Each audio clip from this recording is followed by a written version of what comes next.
Every now and again, you're playing a game of Warhammer, and one of those moments happens.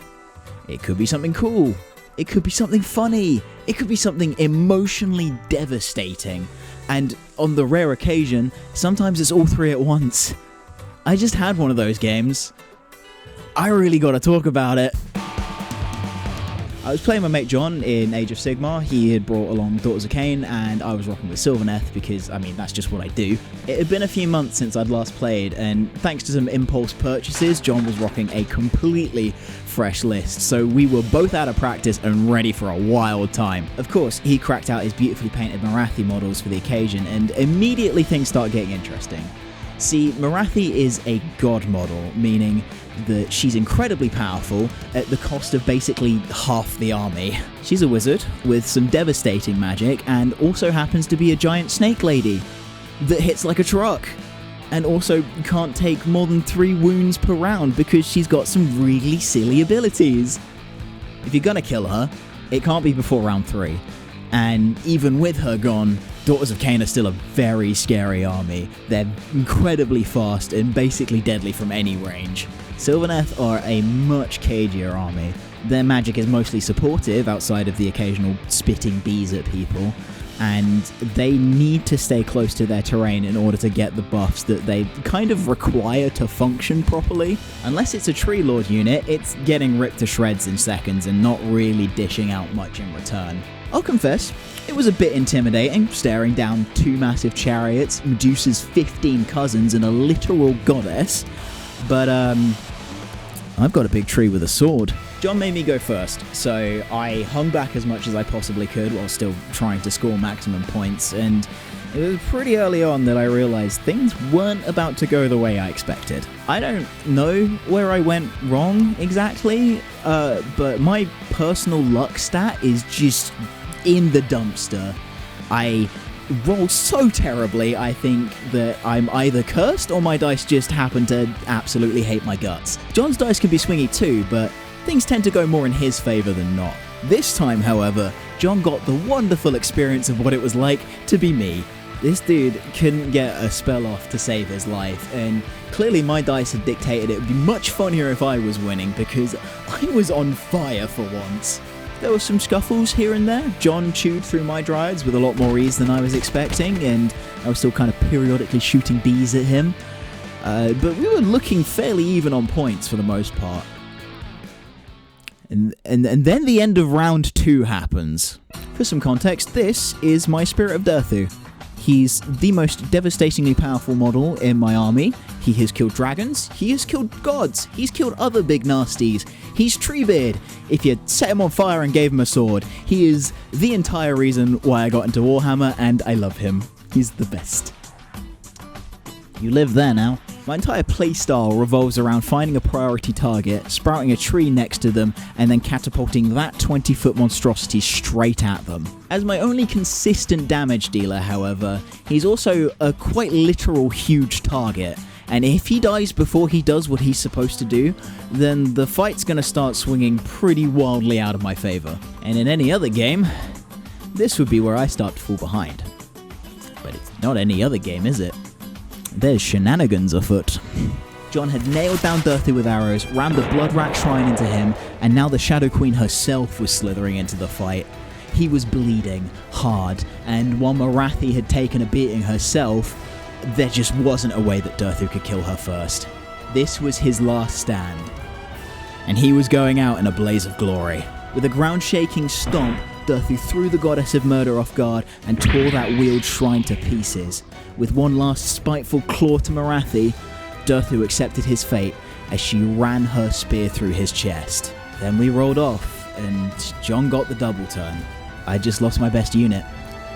And now I can't act again until John's finished. Sure, he's down a chariot, but he's still got plenty of other heavy hitters on the table, including 2 terrifying endless spells, both fully capable of mulching a unit with no second thought. And yes, Morathi Cain was wounded, but she wasn't dead, and she was still very much a master of dark sorcery. Of course, John's rolls hadn't exactly been reflecting that up until this point, but she has just wiped out Durthu. She's uprooted the mightiest oak in the forest, and now it was time to fell the rest. Cackling, she pulls arcane shadows into her clawed fist.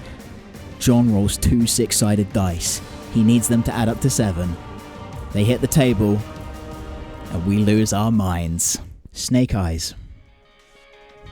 Barathi just miscast. The spell fails catastrophically, and the resulting blast of uncontrolled magic absolutely decimates her. Suddenly, the daughters of Cain are missing their goddess, and with her, their lost wizard. Those 2 endless spells I talked about earlier have now gone wild, and there is no Cainite magic left to control them. I've got 3 wizards left though. So what this means, essentially, is that John's Blood-Racked Viper and his Purple Sun are now mine. And if you play AOS, you know exactly what that means. To those unaware, these spells are basically instant kills, and by the end of round 3 of 5, I have wiped the Daughters of Cain off the table. What a game. Now, don't get me wrong, I've certainly had plenty of games where I've been the one getting stomped into the dirt. In fact, John's been the cause of it more often than not. However, I don't think I've played a game of Sigmar where there was such a dramatic turning point, only for it to backfire in the most spectacular fashion possible. To quote famous YouTube philosopher Play on Tabletop, dice tell stories, and I don't think that's going to be a story that I forget anytime soon. And in case you were wondering how our next game played out, John went oops all dragons and burnt my house down. Hello. Thank you for watching. I was trying something very new with this video, and I'm really happy with how it's come out, but if you think some of it's a little bit rough, like for instance the audio and some of the first bits of editing, you're right, it is. It started off as me wanting to tell a story about a really cool Warhammer game that I played, and then it ended up being me trying my hardest to learn how to use DaVinci's Fusion tab.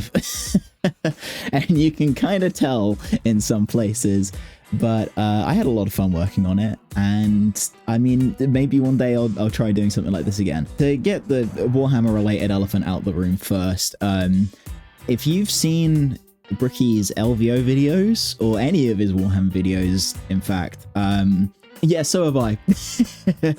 I think it's pretty clear I was taking inspiration from those while I was editing, and I hope that's okay. Sorry. It was a lot of fun though. Yeah, I love Ricky, I love his content, and I just think it's a really fun way to do videos about Warhammer games when you haven't taken any footage of the Warhammer games. I didn't know that it was going to go like that. I thought I was going to get mulched. That's what happens usually. Second of all, if you've been wondering where the heck I've been, sorry, I've been in and out of employment, so I've been varying levels of busy, and also I've really kind of wanted to rebrand and learn some more stuff so I can make my videos look more professional. That's partly what this was for, and I've learned a lot from it, so it might be coming sometime this year. I don't know what I'm doing. I want to get back on it. I want to get back into it. Speaking of employment, Aerial Knights We Never Yield is available to wishlist now on Steam, so please do, because I did some of the animation for that game and I'm quite proud of it. Other shameless plugs to get out of the way: Sassteroid. My buddies and I play video games every Monday, Wednesday and Friday. If you want to see me do an Emerald Nuzlocke, us play Bomb Rush Cyberpunk, or Owen and Josh play Tears of the Kingdom, there we are. It's in the description. Go watch. If you want to stay up to date with what I'm doing, Twitter is the best place for that, unfortunately. But if you chuck us a follow, then you'll be able to know when I'm working on stuff, or what I'm doing, maybe, and even possibly if streams come back. I'm gonna finish this now and go. So it's been me, Just Adam 3D, and I will see you next time, hopefully soon. I don't know. Warhammer.